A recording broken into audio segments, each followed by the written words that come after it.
ሰው በሕይወት ዘመኑ ወደ ላይም ራሱን ማነጻጸር አይገባው፣ ወደ ታችም ራሱን ማነጻጸር አይገባው። ወደ ላይ በሙቱ ከዚህ ዘመን መነኩሴ ማን ያልሻል ብላችሁ አታውቁም? እውነቴን ነው ብላችሁ አታውቁም? ይሻላል እንዲሁ ከነሱ አለመመንኮስ ይሻላል። በምንድን ነው የምትሻሉ? እንዲሁ መነኩሴ እኮ ሰኞ ቢስት ማክሰኞ ደግሞ ያለቅሳል። እንዲሁ በምን ትሻላላችሁ? በምንም አትሻሉ። አንድ መነኩሴ ምን ይላል? እንዲሁ በዘኮነ ከዊኖ ይሄይስ መነኩሴ ይላል። እንዲሁ ምንም በላይ እንዲሁ መነኩሴ ይሻለኛል ነታቸው ነው።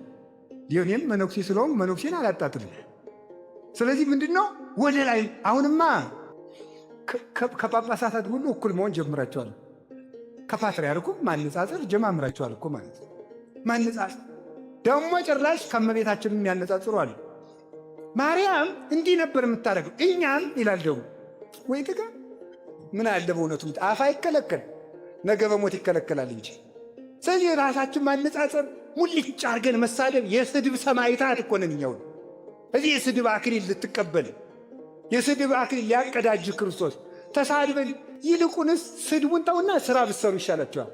መድኃኔ ዓለምን ሊያሳልፍ ሲመጣ ምን ሥራ ሠራህልኝ ነው እንጂ ቆሸኔ ልጅ ሊቀ ጳጳሱን አጥረገረክልኝ ብሎ ሊሸልም መስሏል።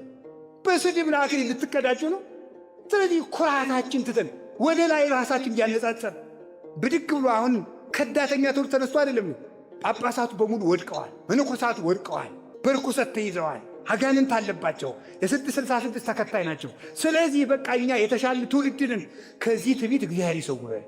እንዲሁን የማምላክ መቁጠሪያ ሲቆጥሩ ሲያለቅሱ ኖረው ከገዳም ስንት ዓመት ተፈትነው የመነኩሴን የወሩን ፈተና እንኳን እንዲሁን ባቀመሰልኝ እግዚአብሔር ለእናንተ የአንድ ወሩን ፈተና ባቀመሳችሁ አብዳችሁ ነበር የምትሄዱ። ልብሱን ካልለበሳችሁ ሰይጣን የእኛን ፈተና አይፈትናችሁ። በምን ታውቁታላችሁ? እነዚህ ሊቃነ ጳጳሳት እኮ ስንት ዓመት ተፈትነው ነው። እኔ ጳጳሳት ልካዊ እንደምናገር እንዳይመስላችሁ፣ እውነት የለም። ነገ የሚፈረድብንን ነገር ነው የሚነግራችሁ። እንዲሁ ምን አለ እኔ ክፉ ነኝ ማለት እንጀምር እስቲ። ሁላችን እኔ ክፉ ነኝ በሉ። እኔ ክፉ ነኝ ካልን ቅዱስ ጳውሎስ እንዲያል ለመኮነነ ርዕሰን ለሚተኮነነ በራሳችን ላይ ብንፈርድ ባልተፈረድብን ነበር ብሎ እንደተናገረ እንግዲህ በመጨረሻ ስናገር ልዩ ንጹሕ እግዚአብሔር ነውና ሰው ሲወድቅ ሲነሳ ነውና ልዩ ንጹሕ ማን ነው በሉ ንገሩኝ በሉ እንጂ። ጳጳሳቱ ወድቀዋል፣ ካህናቱ ረክሰዋል። ስለዚህ ከቤተ ክርስቲያን ውጡ የሚል ቡድን አሁን ተያይዟል። የመንደር ተኩላ ከክርስቶስ ሥጋና ደም አውጥቶ በየመንደሩ ዳቦ እያስቆረሰ ቀይ ቢጫ አረንጓዴ ባንዲራ እያሳቀለ የኢትዮጵያ ትንሣኤ ተቃርቧል የሚል የመንደር አውደልዳይ በስቷል። እኛስ ቢሆን ጳጳሳት አይሰናከሉም ብለናል። ዲያቆኑ ሲጸልይ ምንድን ነው ያለ? መሐሮሙ ጊዜ ወተሳልዶሙ ለሊቃነ ጳጳሳት። ደግነቱ እናንተ እንግሊዘኛ እንጂ ግዛ አሰሙ። ቅዳሴው ላይ ምንድን ነው የሚለው? አቤቱ ሊቃነ ጳጳሳቱን ማራቸው። እስኪ በሉ ሊቃነ ጳጳሳቱን ምን በላቸው ነው ያለ? ማራቸው። ስለሚበድሉ እኮ ነው ማራቸው የተባለ። ድሮ ስላይበድሉ ነው እንዴ?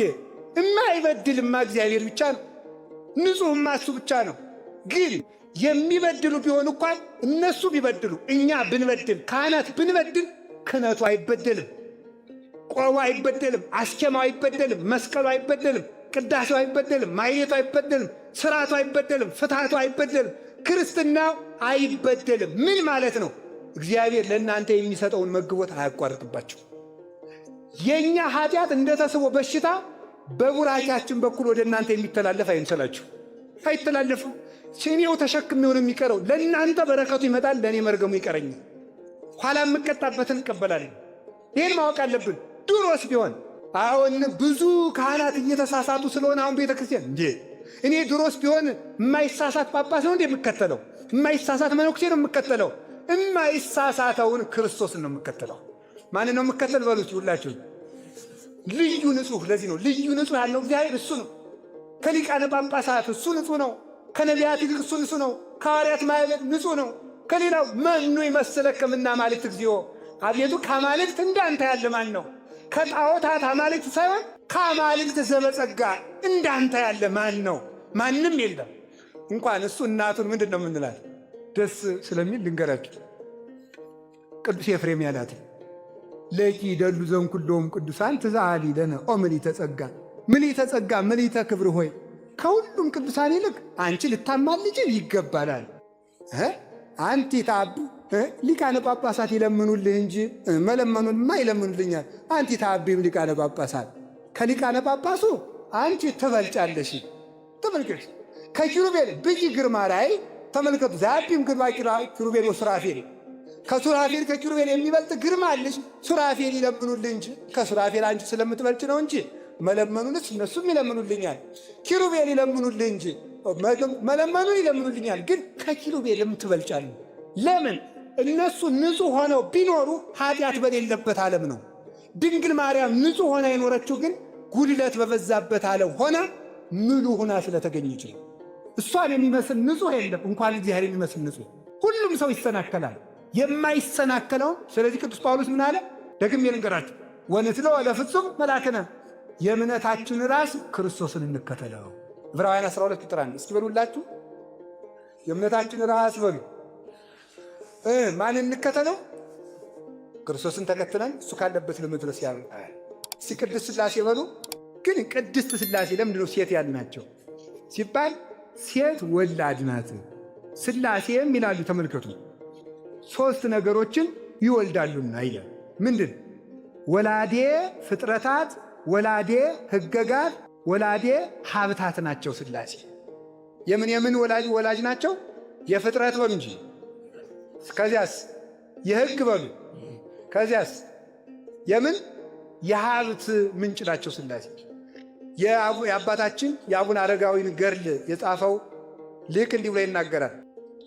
በስመ እግዚአብሔር ቀዳማዊ ዘእንበለ ጥንት ወይ ተፍጻሜት፣ መጀመሪያና መጨረሻ በሌለው በአብ ስም ወበስመ እግዚአብሔር ወልድ። ተመልከቱ፣ ቀዳማዊ ዘእንበለ ጥንት ወይ ዘእንበለ ተፍጻሜት ዘተሰገው ማርያም ቅድስት ወበስመ። ተመልከቱ፣ ከእመቤታችን ከቅድስት ድንግል ማርያም ሰው በሆነ መጀመሪያና መጨረሻ በሌለው በወልድ ስም በስመ እግዚአብሔር መንፈስ ቅዱስ ቀዳማዊ ዘእንበለ ጥንት ወይ ተፍጻሜት ዘነበበ በነቢያት እምቅድመ ይረድ ላይ ለሐዋርያት፣ በሐዋርያት ላይ ከመውረዱ በፊት በነቢያት ትንቢት ባናገረ መጀመሪያና መጨረሻ በሌለው በመንፈስ ቅዱስ ስም ይልና ምን ይላል? ነዋ ሥላሴ። ተመልከቱ፣ ዘይሴለሱ በአካላት ወይትወሃዱ በመለኮት ዘይነቅም እምኔሆሙ ጸጋ ወሀብት አሜን ብሎ ገድሉን ይጀምራል። ነዋ ሥላሴ ዘይሴለሱ በአካላት ወይትወሃዱ በመለኮት፣ በሦስትነት አንድ የሚሆኑ በጌትነት አንድ የሚሆኑ። ተመልከቱ፣ ሥላሴ እነሆ ዘይነቅም እምኔሆሙ ጸጋ ወሀብት፣ ጸጋና ሀብት ከነሱ የሚገኝ ሥላሴ እነሆ። ከእናት ማኅፀን ልጅ እንዲገኝ ሀብት ሁሉ ከሥላሴ ይገኛል። እስቲ ሀብት ሁሉ በሉ። ከምን ይገኛል?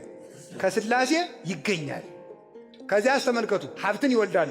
ሀብት ብዙ ነው። ሀብተ ትንቢት፣ ከዚያስ ሀብተ በገና፣ ሀብተ ፈውስ፣ ሀብተ መንግሥት፣ ሀብተ ክህነት፣ ሀብተ ትርጓሜ፣ ሀብተ መዊ፣ ሀብተ እንብ ወይም ደግሞ የንባ ጸጋ፣ የጸሎት ጸጋ፣ የምስጢር ጸጋ፣ የማጥናት ጸጋ፣ የመተርጎም ጸጋ፣ የመፈወስ ጸጋ፣ ብዙ ሀብት አለ። የማገልገል ጸጋ፣ የተልእኮ ጸጋ፣ ብዙ ሀብት አለ። ይህ ሁሉ ከሥላሴ ይገኛል። በምን ይሰጠዋል ሲባል እንደ ሃይማኖቱ ጽናት፣ እንደ አእምሮ ስፋት ይላሉ ሊቃውንት። እንደ ሃይማኖቱ ጽናት በሉ እስቲ። እሺ፣ ሀብት ከማን ይገኛል? ከሥላሴ በሉ እንጂ። ሀብት ከማን ይወለዳል? ከሥላሴ። በምን ይገኛል? እንደ ሃይማኖቱ ጽናት አትሉ? እሺ፣ እንደ አእምሮ ስፋት። እንደ አእምሮ ስፋት ማለት ነገር ኃላፊ ልበሰፊ የሆነ ሰው ሀብተ ሥላሴን ያገኛል። ታጋሽ ያለ ልበሰፊ የሆነ ሰው ማለት ያልቸኮለ ሰው፣ በሰውም በእግዚአብሔርም የማይቸኩል። እግዚአብሔር ያረምም ከመዘይ ሰምም ይጎነድ ከመዘይሁ። ተመልከቱ፣ እግዚአብሔር ይላሉ ሰለስቱ ምዕት በቅዳሴ እንደማይሰማ ዝም ይላል፣ እንደማይሰጥ ይዘገያል ይላል። ሲጠሩት የማይሰማ ይመስላል፣ ስጠይ ሲሉት የማይሰጥ ይመስላል። በዚህ ትዕግስቱ ቸኩሎ እግዚአብሔር ትቶኛል ያላለ ሰው የሃይማኖት ጽናት አለው። የለፋበትን ማጨዱ አይቀርም ማለት ነው። ይሄ ነው እንደ ሃይማኖቱ ጽናት። ቸኩለን ስለወሰን ነው የፈለግነውን ያላገኘ ነው። የፈለግነውን ባናገኝ ከታገስን ግን ያስፈለገንን ማግኘታችን አይቀርም ካልቸኮልን በስተቀር። ግን ችኩሎች ነን፣ ቸኩለን እንወስናለን። እግዚአብሔርን እስከ መጨረሻ አንጠብቀውም። ከዚህ የተነሳ እንደ ሃይማኖቱ ጽናት፣ እንደ ልቡናው ስፋት፣ እንደ ቅንነቱ መጠን ሀብት ይሰጠዋል። የጸጋ መስፈሪያው ሃይማኖትና ቅንነትና ትዕግስት ናቸው። ጸጋ በእምነት እየተሰፈረ ይሰጣል። ጸጋ በቅንነት እየተሰፈረ ይሰጣል። ጸጋ በትዕግስት እየተሰፈረ ይሰጣል። እምነት ሲጎድል ሀብት ይጎላል። ቅንነት ሲጎድል ጸጋ ይጎላል። ሌልም ትዕግስት ሲጎል ሀብት ይጎላል።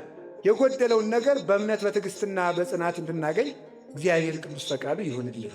የሀብት መገኛ ቅዱስ እግዚአብሔር ይህ ሁሉ ሀብት ስለሰጠን ስሙ የተመሰገነ ነው። ብዙ ሀብት ሰጥቶናል። በእውነት ማለት ነው። ማሸነፉን ሰጥቶናል። ማወቁን ሰጥቶናል። ሌላውን እንቶ በቃ የእሱ ልጅ የመሆን ሀብትን ሰጥቶናል። ከዚህ በላይ ጸጋ የለም። ልጅ አባቱ ሀብታም ከሆነ የአባቱን ሀብት ይወርሳል። አባታችን የማይደልየው የማይበደረው ባለጸጋው እግዚአብሔር ስለሆነ የእሱን ሀብት መውረሳችን ስለማይቀር በእሱ ስም እንድንጠራ ልጅነትን ስለሰጠን እግዚአብሔር ይመስገን። ይችንም እግዚአብሔር አይንጠቀኝ።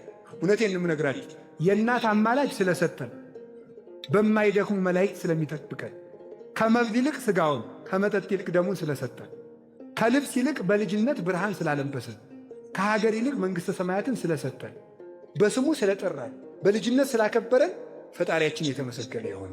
ልዩ ሀብት የሰጠን እግዚአብሔር ይሄ ነው። ልዩ ሀብታችን እሱን መምሰላችን፣ ከእሱ ጋር ነግሰን መኖራችን። ስለዚህ በዚህ ምክንያት ሥላሴ ሴት ተባሉ። ሕግን የወለደ እሱ ነው።